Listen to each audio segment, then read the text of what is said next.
네, 더위를 식히려고 사람들이 물가에 막 나갑니다. 작년에 엄청 더웠어요. 그죠?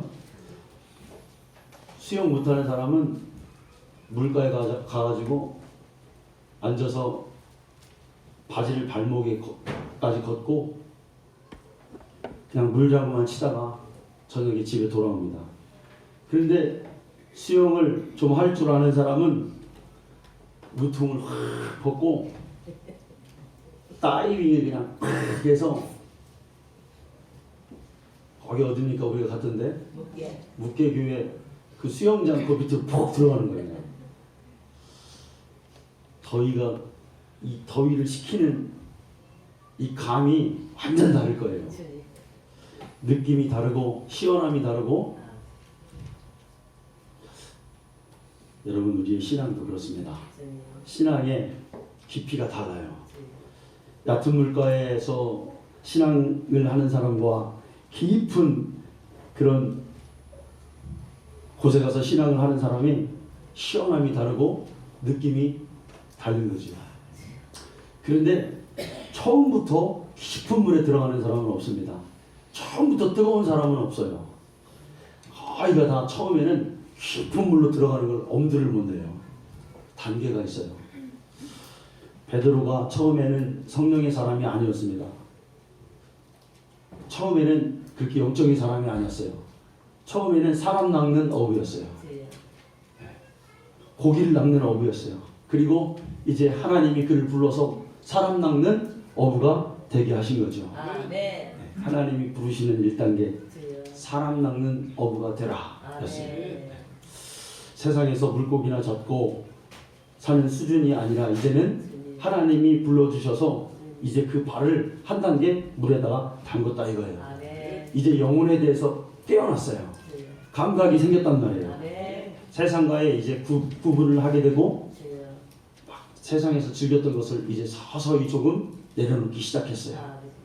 가치관도 조금씩 바뀌어가기 시작하는 겁니다. 하나님은요, 우리를 부르시는 이 부르심이 참 달라요. 사람마다 다 다른 것 같아요. 어떤 목사님은요, 목사가 되기까지 참 원래 예수를 전혀 안 믿으시는 분인데 군대 가가지고 논산 훈련소에 갔더니 군인들이 다 이렇게 줄을 서잖아요. 그러니까 거기 있던 조교가 어느 선까지 딱 자르더니 이만큼 오늘 교회 가갖고 니들 세례를 받아 그러더래요. 교회를 한 번도 안 갔던 사람인데. 그래서 그 명령에 끌려가가지고 가서 그냥 얼떨결에 세례 받았어요. 자, 그리고 이제 자대 배치를 받았습니다. 자대 배치를 받았는데 거기서 대장이 그러더래요. 군종이 필요한데 너희들 신학교 나온 사람 손들어 그러더래요. 그러니까 아무도 손을 안 드는 거예요. 나온 사람이 없어서. 교회 다니는 사람 손들어 보니까 또 한 명도 없다는 거예요.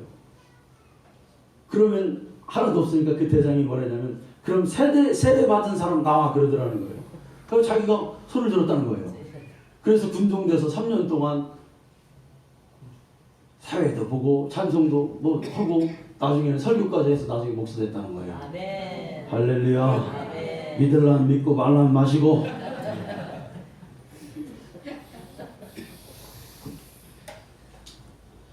소명에는 여러분 내적 소명이 있고 외적 소명이 있어요. 외적 소명이라는 게 뭐냐면 몸만 교회에 와 있는 거 말하잖아요. 하나님 부르셨는데 교회에 그냥 몸만 와 있어요. 마음은 콩밭에가 있습니다. 은혜가 안 됩니다. 세상적인 거 아직 못 끊었어요. 술도 먹고 담배도 피고 막 세상 그걸 그대로 습관을 못 버렸습니다.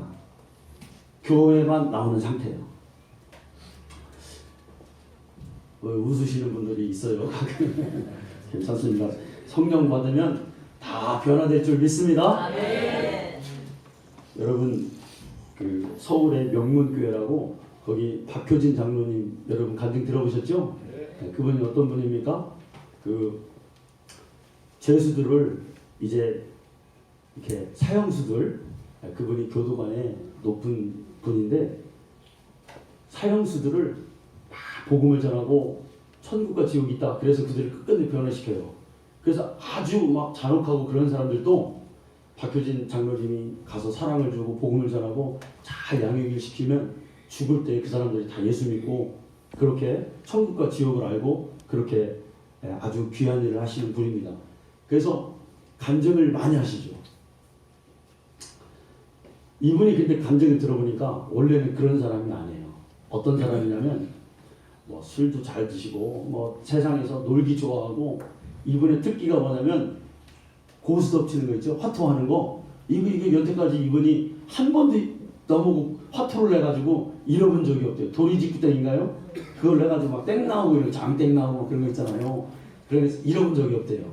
그래서 그것만 했다 하면 하여튼 자기가 다 돈을 따는 거예요. 그래서 막 사람들 맛있는 것도 사주고 그런 아주 잡기에 능한 사람입니다. 근데 이분이 그러다가 임자를 한번 만난 거예요. 진짜 잘하는 사람을 만난 거예요. 타짜를 만났어요. 그래가지고 그날 40년 전 얘기예요. 그때 얼마를 잃었냐? 그때 돈으로 600만 원을 잃었다는 거예요. 그 돈이 어디서 났냐? 교도소에는 재수자들이 이렇게 출소하고 그럴 때 이렇게 돈을 주고 그런데 그래서 금고에 돈이 항상 좀 있대요. 그래서 그날 저녁에 이제 이러니까 이게 번전을 찾을 마음에 조금씩 금고에서 갖다가 쓴 게 600만 원이에요. 그래가지고 그때는 말단이라 내일 아침까지 이 600만 원을 채워넣지 않으면은 직장 그냥 잘리는 것뿐만 아니라 자기가 감옥에 가게 생긴 거예요. 600만 원이 없으니까. 그래서 그날 돈을 전부 다 잃고 집에 들어갑니다. 집에 들어갔더니 아내가, 여러분 참 돈 잃은 사람은 얼굴에 표시가 잘 나요. 할렐루야. 네. 설교하기 힘들어. 반응하셔. 그러니까 아내가 딱 보더니 당신 무슨 일이냐고 물어보더래요. 그러니까 솔직히 얘기한 거예요. 내가 이만저만 해가지고 당신도 알다시피 내가 잘하지 않느냐. 그런데 오늘 내 임자 만났다. 그래서 600만 원 다 잃었다. 나 이거 채워넣지 않으면 직장도 이게 잘리고 내일 잘못하면 내가 고발당하게 생겼다. 얘기하니까 그 아내가 그 얘기를 딱 듣더니, 여러분 장가를 가려면 이런 아내를 만나야 돼요.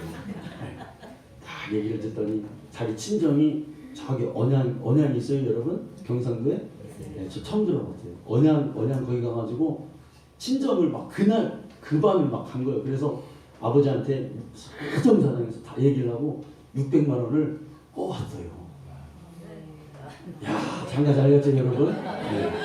그래가지고 그거를 채워줬습니다. 그러니까 이 박효진 장로님이, 이분은 박씨 대종손이래요. 제사도 많이 지내고 그런 분이에요. 그러니까 그래도 가만히 생각해보니까 아내한테 너무 미안하고 고맙기도 하고 그런 거예요. 그러니까 아내한테 그랬대요. 당신 소원 있으면 말하라고. 내가 네 소원 들어주겠다고. 고마워서 미안하고 그래서 얘기합니다. 그러니까 여러분, 이분은 교회 권사님이에요. 하나님을 잘 믿는 거예요. 그럼 백발백중 소원이 뭐예요? 교회 가는 거. 그래가지고 교회 가게 됐어요. 네, 교회 가게 됐어요. 그런데 자기는 대종손이라 교회 가가지고 이 몸담을 수가 없는 거예요. 그러니까 이렇게 얘기한 거예요. 내가 교회 한 번 갈 때마다 5만 원씩 까줄 테니까, 딱 생각하니까 한 주에 5만 원을 까주는 거예요. 그러니까 3년을 교회를 다녀야 되는 거예요. 3년만 내가 나가겠다 얘기하고서는 5만 원씩 깐 거예요. 그러고 나갔습니다. 여러분, 그런데 믿음 없는 사람이 한 주를 이렇게 와가지고 1시간 앉아있는 게 여러분 쉬운 일이 아닙니다. 그러니까 목사님이 매일 설교하는 게 지루한 얘기만 하는 거예요. 안 믿어지는 얘기만 하는 거예요. 목사님이 하나님 살아계시다, 하나님 역사하신다, 기도에 응답해 주신다, 이런 믿음의 얘기를 할 때마다 이분이 뭐 했냐면요, 저 뒷자리에 앉아가지고 주보 탁 펴놓고 목사님이 하나님 살아계시다 그러면 막 써는 거예요. 거짓말이다, 저건 거짓말이다, 하나님은 없다, 이렇게 하는 거예요. 그랬대요. 그 짓을 여러분 1년 한 거예요. 1년. 그런데 그러다 어느 날 목사님이 앞에서 주님이 살아계신다 그랬는데 자기도 모르게 그 입에서 아멘이 남더래요. 자기도 모르게 아멘 나는 거예요. 네. 여러분 믿음 들으면서 옵니다. 아멘. 앉아 있으면 되게 돼 있어요. 네. 앉아 있는 게 중요해요. 네. 그래서 여러분 우리는 참 믿음의 말 하는 게 중요합니다. 좋은 말 해주는 게 중요해요. 여러분 처음에 교회에 오면 처음에는 발목만 잠겨요. 그래 하나님 계시구나. 처음에는 이런 외적 소명을 가지고 그냥 왔어요 교회. 근데 이게 진짜 하나님을 만나는 그 기가 거기 들어가야 돼요. 그걸 내적 소명이라고 해요. 그 소명까지 가야 돼요. 그걸 누가 도와줘야 되냐? 교회 직분자가 도와줘야 됩니다. 아멘. 교회는 하여튼 어떤 사람이 와서 예수 안 믿는 사람이 와서 하나님을 만날 수 있도록 최선을 다해서 좋은 거 주고 좋은 얘기 들려주고 좋은 데 데려가고 좋은 분위기를 만들어주는 거 이게 굉장히 중요합니다. 그 다음에 여러분 이제 이 사람 마음 가운데 주님이 이제 계셔요. 주님이 계시다는 걸 느꼈어요. 그럼 이제 뭐냐면 이때부터는 양육 단계. 무슨 단계요? 양육 단계. 예수님이 보니까 베드로를 부르셨어요. 그리고 베드로를 어떻게 하냐면 3년 동안 베드로를 하여튼 옆에다 놓고 이건 이렇게 됐고 천국은 어떻고 믿음이란 어떻고 계속해서 얘기해 줍니다. 3년 동안 양육 단계의 마지막 그 훈련의 질문이 뭐냐면 여러분 두 가지예요. 첫째는 뭐냐면 사람들이 나를 누구라 하더냐. 아멘? 아멘. 물어봅니다. 예수님이. 사람들이 나를 누구라 하더냐. 그러니까 제자들이 대답해요. 뭐 세례 요한이라고도 하고 뭐 선지자라고도 하고 예레미야라고도 하고 그럽니다. 그래서 예수님이 이제 또 물어봅니다. 그러면 넌 나를 누구라 생각하느냐 물어봤어요. 그러니까 그때 베드로가 한 말이 뭡니까? 주는 그리스도시요 살아계신 하나님의 아들이십니다. 이 고백을 탁 내는 거예요. 아멘. 여러분은 예수님이 누구라고 생각합니까? 우리에게 한번 질문해 보세요. 예수님이 누구세요? 옆집 아저씨 이름입니까? 아니면 어디서 많이 교회에서 듣던 이름입니까? 아니면 예수님 나의 구주십니까? 예수님 나의 전부십니까? 이게 있어야 돼. 이게 뭐냐면 신앙 고백의 단계예요. 그런데 베드로는 이렇게 신앙 고백을 하고도 이 신앙 고백이 뭐냐면 자기의 신념이었어요. 그러니까 또 예수님을 부인하였지요. 여러분 우리가 예수님을 믿는데 요즘에요 젊은 사람들이 교회에서 찬양을 하고 예배도 잘 드리고 그런데 직장에 가면은 동료들하고 점심 식사하는데 아주 그냥 시원하게 거기 앞에서 기도 한번 제대로 못합니다. 교회에서 은혜 많이 받고 찬양할 때 막 손들고 찬양을 하는데 세상에 나가서는 힘을 쓰지를 못하는 거예요. 밥 먹을 때 이거 기도 한번 못하는 거예요. 쑥스러워서. 학교 가서도 내가 예수 믿는다 이 얘기를 제대로 한번 하지를 못하는 거예요. 여러분 신앙 고백이라는 건 뭡니까? 주님이 나의 전부이시고 주님이 나의 구주시다. 아멘. 이걸 삶으로 드러내는 거예요. 한 번 하는 게 아니라 내 삶 속에서 내 모습 속에서 그게 드러나야 되는 거죠. 아멘. 크리스마스 때 제가 이런 말씀을 드렸습니다. 신앙 고백이요. 이런 신앙 고백이 있어요. 사람들이 다 있을 때 야, 너 1억 현찰 줄 테니까 너 여기서 예수님 부인해라. 그러면 너 1억 손에다 져줄 테니까. 그러면 많은 사람들이 있는 상황에서 너 1억 줄 테니까 예수님 부인해라. 그러면 부인할 사람 있어요? 없어요? 없어요. 예수 믿을게요. 그런단 말이에요. 5억 줄 테니까 예수님 부인해봐라. 그럽니다. 부인할 사람 없을걸요? 10억 줄 테니까 부인해봐라. 부인할 사람 없을걸요? 그런데 내가 지금 생활이 어렵고 막 직장 생활에서 힘들고 막 집에는 먹을 것도 없고 그래요. 내가 너 한 달에 300만 원 줄 테니까 너 주일 지키지 말고 직장에 나와서 일해라. 그러면 여기 안 넘어갈 사람이 거의 없어요. 그죠? 이게 바로 신앙의 생활의 신앙 고백이에요. 아멘. 우리에게는 이런 결단이 필요합니다. 결단이 필요하죠. 내가 굶어 죽는 한이 있어도 내가 주일에 주님을 예배하고 내 신앙을 지켜가겠다. 여러분, 예전에도 제가 말씀드렸습니다. 저의 5년 후배 중에 하나는 이런 후배가 있어요. 농협을 들어갔어요. 농협을 들어갔는데 시험 봐서 어렵게 들어갑니다. 그런데 거기에서 조합장이, 이 사람은 머리가 좋고 아주 우수한 성적으로 농협에 들어갔어요. 머리가 뛰어납니다. 저기 선생님 나온 공주 4대 나왔어요. 그런데 들어갔는데 조합장 생일날 사람들 다 있는 앞에서 첫 신입사원 이니까 술을 따라줍니다. 술 한잔 먹어라. 근데 믿음이 장난이 아니거든요. 뭐 타협이 없어요. 나 예수 믿어서 나는 안 됩니다. 한 번 거절해, 두 번 거절해, 세 번 거절합니다. 다음에 또 거절합니다. 그러니까 원래 대부하는 대로 발령을 하기로 됐는데 나중에는 미운털 박혀가지고, 왜 추수하면 논에 가가지고 쌀 몇 가마니 적는 거 있잖아요. 그 일하고 있어. 결국은 쫓겨났어요. 그만뒀어요, 자기 발로. 자꾸 그런 분 하니까.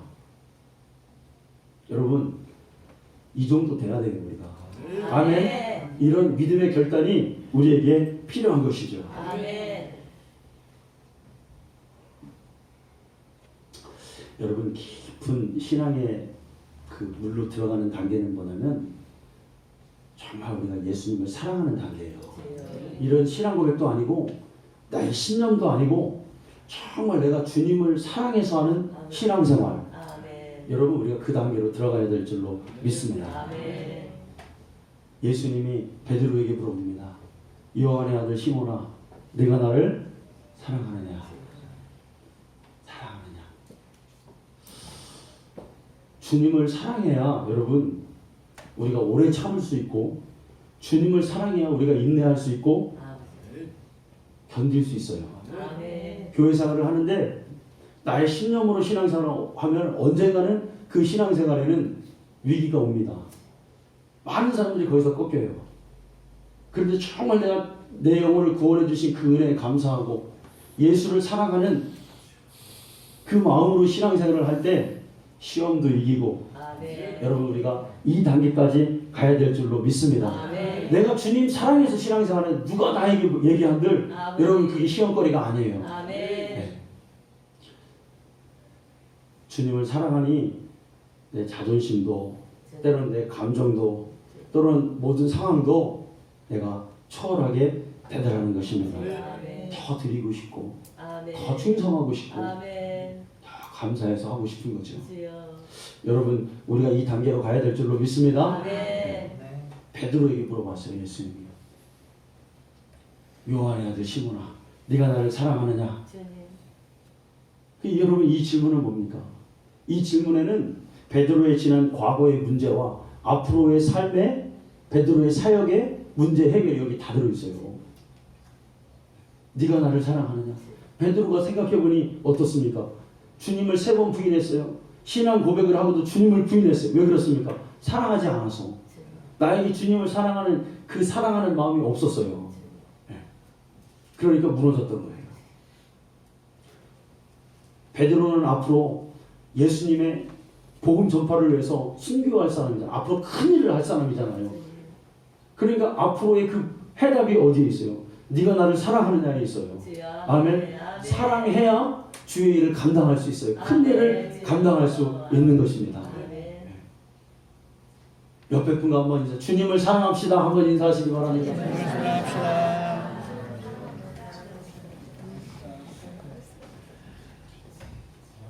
주님을 사랑하는 거는 여러분 우리가 노력해야 됩니다.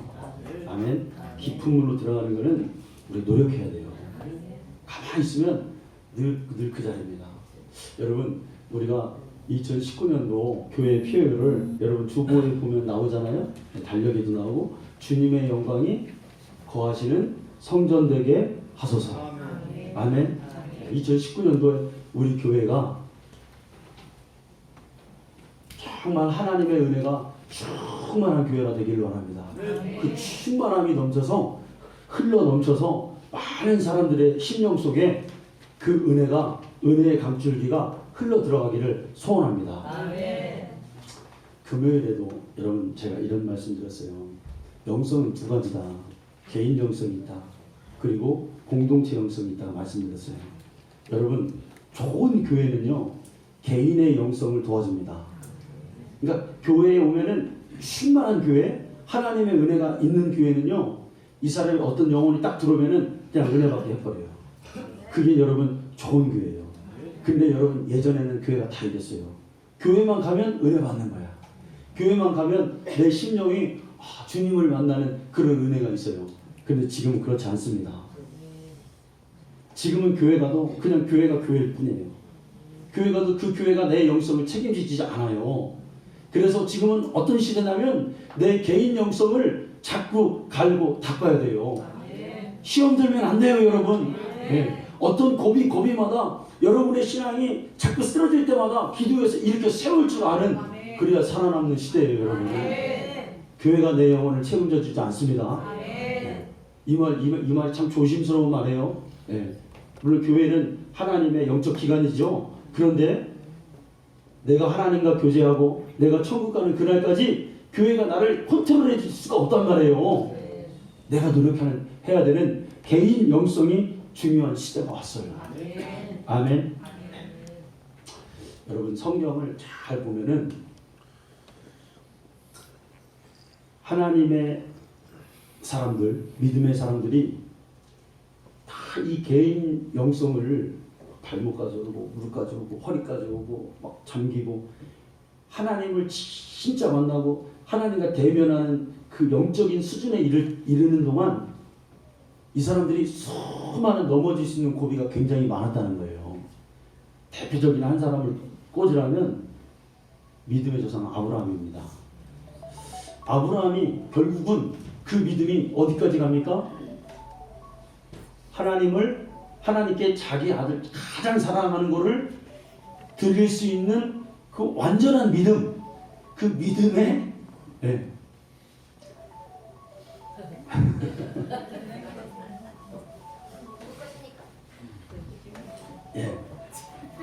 그랬어요. 여기 집중하세요, 여러분.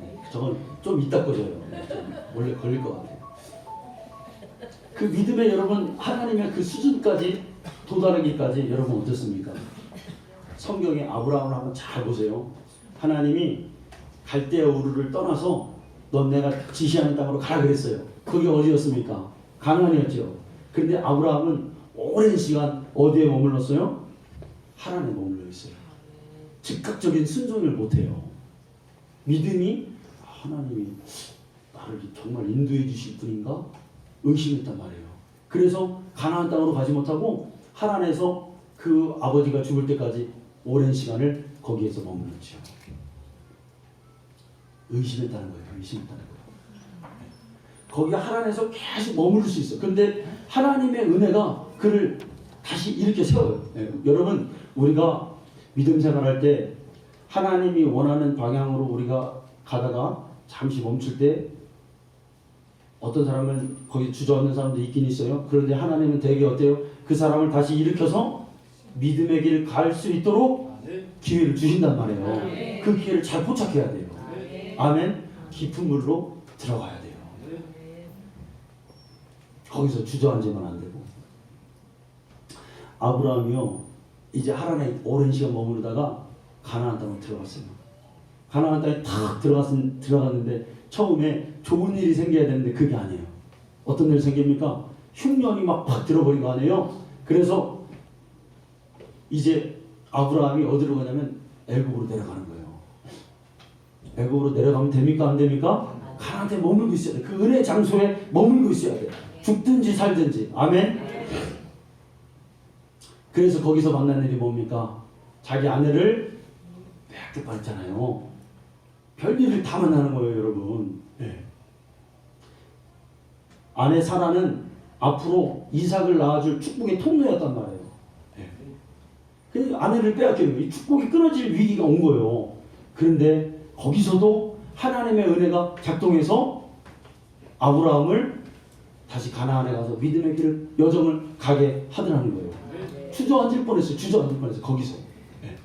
깊은 물로 가는 게 아니라 무릎까지 정도만 경험하고 끝날 뻔했다 이거예요. 그 믿음이. 예. 근데 여러분 오늘날 이렇게 끝나는 사람이 의외로 많을 수 있다는 거예요. 이해가 되시죠? 예. 자, 그런데 이제 창세기 15장을 딱 읽어보니까 하나님이 아브라함에게 오셨어요. 오셔가지고 뭐라고 말합니까? 아브라함아, 내가 내 자손을 하늘의 별만큼 많이 있게 해줄게. 약속했어요. 근데 아브라함은 여기서 어떤 행동을 취하냐면 마음이 조급해집니다. 아, 하나님이 나에게 이런 축복을 주신다고 했는데 왜 나에게 자식이 없지? 왜 나에게 지금 아직까지 아무런 소식이 없지? 그리고 어떻게 해요? 정통성을 잃어버리는 거예요. 그냥 마음대로 자기가 생각하는 거예요. 아, 이게 하나님의 축복인가 보다. 이 정도가 하나님의 축복인가 보다. 이걸 거야. 하나님이 약속한 나의 복이, 하나님이 인도하시는 그 길이 여기까지일 거야. 생각하는 그거 난 게 누구예요? 86세에 난 게 이스마엘이었잖아요. 아브라함이 이때는 재산도 많고 이제 먹고 살 만큼 풍족하고 사람도 많이 거느리고 이스마엘을 낳았어요. 그래서 생각한 게 뭐예요? 아, 이게 하나님의 축복인가 보다. 여기까지인가 보다 생각했어요. 근데 하나님이 생각한 아브라함을 이끄시는 인도하심이 어디까지입니까? 이스마엘까지가 아니었던 거예요. 아멘? 어디까지예요? 이삭까지인 거예요. 이삭까지. 그리고 이제 17장에 보면은 99세에 아브라함에게 하나님이 또 오셨어요. 그러니까 86세에 오셨다가 86세까지 교제했다가 99세에 오시니까 몇 년 만에 오신 거예요? 13년 만에 아브라함에게 다시 나타납니다. 아브라함의 인생에서 가장 암흑기예요, 여기가. 네. 왜 그랬습니까? 자기의 믿음을 결정했어요. 나는 여기까지인가 보다. 여러분, 선 긋지 마세요. 아멘? 아, 아멘 좀 하세요. 선 긋지 맙시다. 제가 일주일 동안 기도하면서 깨달은 게 뭐냐면,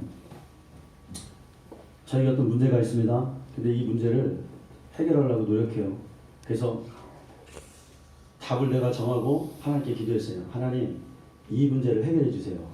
그런데 하나님 주시는 응답이 뭐였냐면 그 답을 정하지 말라는 거예요. 하나님께 맡기면 그것보다 더 큰 거를 주시는데 아멘. 왜 정하고 기도하는 거예요? 여러분 그 응답 받았어요. 아멘. 아, 맡겨야 되는구나. 그 응답까지도 하나님이 해결해 주실 때까지 기도해야 되는구나. 아멘. 내가 뭔가를 내가 지금 일이 필요합니다. 하나님 일을 주세요. 이게 아니라는 거예요. 하나님 뜻대로 해주세요. 아멘. 그럼 하나님은 맡길 때, 온전히 맡길 때 하나님은 더 큰 것을 우리에게 주실 수 있어요. 아멘. 여러분 저의 기도의 응답이 여러분의 응답이 되기를 간절히 소망합니다. 아멘. 그 원리가 그렇더라고요. 아브라함이 믿음의 선을 걷습니다. 여기까지입니다. 근데 하나님이 17장 1절에 와서 뭐라고 하냐면 아브라함아, 나는 전능한 하나님이야. 너 네 행동을 완전하게 해. 이랬어요. 나중에 17장 1절을 읽어보세요. 여러분 그게 무슨 말입니까? 너 내가 능치 못함이 있더냐? 내가 약속한 게 그거더냐? 그 정도밖에 안 되더냐? 이거예요. 그래서 뭐라고 했어요? 네 행동을 완전하게 해라. 그게 무슨 말입니까? 행동 똑바로 하라는 거예요, 여러분. 그거 아니라는 거예요. 그거를 알려주셨어요. 꼭 저에게 하신 것이다. 뭔가를 선을 정했어. 여러분, 이렇게 우리가 하나님의 깊은 물속에 들어가는 게 쉽지 않아요. 아브라함이 몇 세에 깨달았냐면 100세가 돼서야 인생의 끝자락에 가서야 하나님이 이런 분이구나. 하나님 믿음의 그런 하나님과의 그런 관계가 이런 거구나를 그 믿음의 위대한 사람도 몇 세에 깨닫더라? 100세나 돼서야 깨닫더라. 그리고 그 삶의 꼭 여정 속에는 발목에서, 허리에서, 가슴에서 이 믿음이 거기서 끊칠 수밖에 없는 그 어떤 고비들이 수도 없이 있더라. 근데 그걸 극복하니까 결국은 깨닫게 되더라. 아멘. 아멘. 아멘. 여러분, 대개가 그런 것 같아요. 우리가요, 하나님을 진짜 깨닫는 건 사실은 언제 깨달을까요? 진짜 우리의 인생에, 우리의 죽음이 끝나는 순간에 깨달을 것 같아요. 그때 많은 걸 깨닫겠죠. 나의 삶을 돌아보고, 내가 이제 영의 세계로, 이 육의 세계에서 영의 세계로 들어가려고 하는 그 순간, 하나님이 이런 분이 있구나. 내 인생 가운데, 내 삶 가운데 하나님이 이런 분이야. 이걸 정말 그때 깨닫겠죠. 그런데 진짜 복받은 인생은 뭡니까?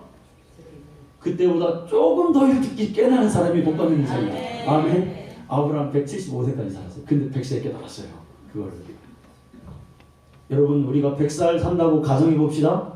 그럼 몇 세 깨달으면 좋겠어요, 여러분? 60세. 한 30살에 깨달으면 더 좋겠죠. 할렐루야. 늦어도 몇 살에 깨달아야 된다? 70세에는 깨달아야 돼. 김만근 집사님 깨달으셨어요? 깨달으신 줄 믿습니다. 하나님이 이런 분이야. 여러분, 제일 복받은 인생이 어떤 인생이에요? 예? 하나님이 나를 마음대로 할 수 있는 인생. 하나님이 마음대로 나를 부려먹을 수 있는 사람이 복받은 인생이에요. 여러분, 오늘 본문을 보니까 성전에서 물이 나와서 성전이 강처럼 됐습니다. 이 뭐 얘기입니까? 이 성전이 은혜가 충만하고 성령이 충만하고 많은 사람들이 혜택을 누리기 시작한 거예요. 시온성교회가 여러분, 교회가 개척한 목적이 있다면 여러분 뭐겠습니까? 그 영혼이 이 교회를 통해서 그 영혼들이 살아나고 지옥 갈 영혼들이 천국 가는 거예요. 아멘. 저 일주일 동안 하나님 앞에서 기도하면서 나에게 가장 보람된 일이 있다면 그게 뭘까? 한 가지예요, 여러분. 뭡니까? 지옥 갈 영혼 천국 갈 수 있도록 도와주는 거, 가이드 역할 하는 거. 여러분, 저와 함께 그 일을 하시기 위해서 이 교회를 여러분 세운 겁니다. 그렇게 될 줄로 믿습니다.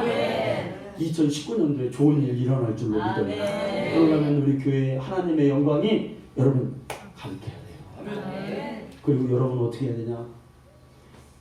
여러분 먼저 대자입니다. 많은 사람이 오늘날 신앙생활을 어떻게 하냐면 교회에 와서 교회에 딱 들어왔는데 신발도 못 벗었어. 아직. 그냥 첨벙첨벙 신발 밑에 있는 그 첨벙첨벙만 경험하고 그냥 돌아가는 사람이 있어요. 아닙니다, 여러분. 아시죠? 발목까지 경험했어요. 발목까지. 그래, 딱 보면 하나님의 은혜가 발목까지 잠겼어. 아멘. 근데 조금 더 여러분 깊이 들어가야 돼. 기도하고.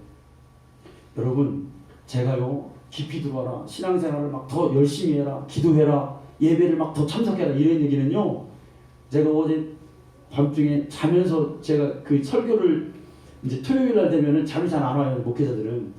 설교가 머릿속에 있어요. 그 생각 속에서 이 얘기가 막 생각나는 거예요. 무슨 얘기냐면, 내가 목사니까 이런 얘기 하는 건가? 아닙니다, 여러분. 저도 하나의 성도로서 하나님 앞에 서는 신앙인으로서 여러분에게 말씀드리는 거예요. 신앙을 더 열심히 해라. 왜 그렇습니까? 제일 넘버원이 뭐냐면 신앙생활이기 때문에 그래요. 우선순위가. 그래서 얘기하는 거예요. 목사라서 얘기하는 게 아니라 저도 신앙인으로서 제가 더 먼저 하나님 앞에 열심을 해야 되겠죠. 목사로서가 아니라. 왜냐하면 내 영혼이 중요하고 영적 생활이 중요하니까. 여러분 그렇게 이해하시기 바랍니다. 그래서 이 귀한 영적 생활을 성공해야 돼요. 우리가. 기도하면요. 누구까지 올라와요. 좀 더 노력하고요. 야, 내가 하나님의 깊이를 더 알고 싶다.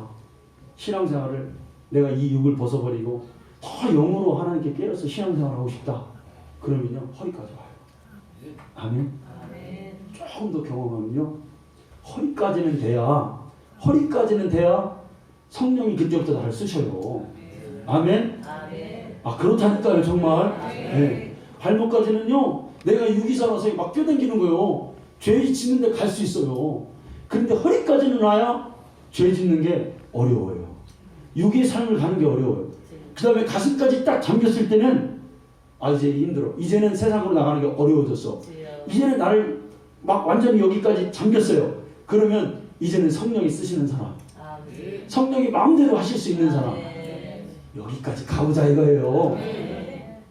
그렇게 되기를 소원합니다. 근데 어떤 사람은요, 이거를 이렇게 되는 걸 겁내하는 사람들이 있어요. 그 세계에 들어가는 걸 어려워하는 사람들이 있어요. 자, 여러분, 오늘날 많은 사람들이 왜 주의 일하면서 힘들어합니까? 왜 하나님의 일이 부드럽게 진행되지 않습니까? 이유는 하나예요. 내가 그 흐름에 잠기지 않았기 때문에 그래요. 내가 아직 육신의 이 물에 노출된 게 너무나 많이 노출됐기 때문에 내가 어디든지 자유롭게 마음대로 가고 내 마음대로 하려고 해서 그러는 거예요. 성령이 장악하시면 그 공동체가 모이면 다른 사람이 나의 반대말을 한다 할지라도 저건 성령의 말이야. 저건 하나님의 역사야. 이걸 깨닫는 거예요, 여러분. 그래서 하나가 되는 거예요. 아멘. 하나님 말 마음대로 할 수 있는 사람, 마음대로 할 수 있는 교회. 교회 여러분, 제가 목회하면 느끼는 게 뭡니까? 목회가요, 사람 생각대로 되지 않아요. 내가 잘해주면 될 것 같잖아요. 아니에요. 여러분 관계도 그렇죠. 교회에서 내가 어떻게 잘해주고 내 뜻대로 잘 될 아니잖아요, 여러분. 언제 그게 가능하게 됐어요? 성령이 장악할 때, 성령이 역사하실 때, 그때 사람 마음이 움직여지더라 이거예요. 2019년도 우리 교회가 그런 교회가 되기를 원합니다. 성령이 역사하는 교회, 성령께 맡겨드리는 우리 교회가 되기를 간절히 축원합니다. 기도하겠습니다.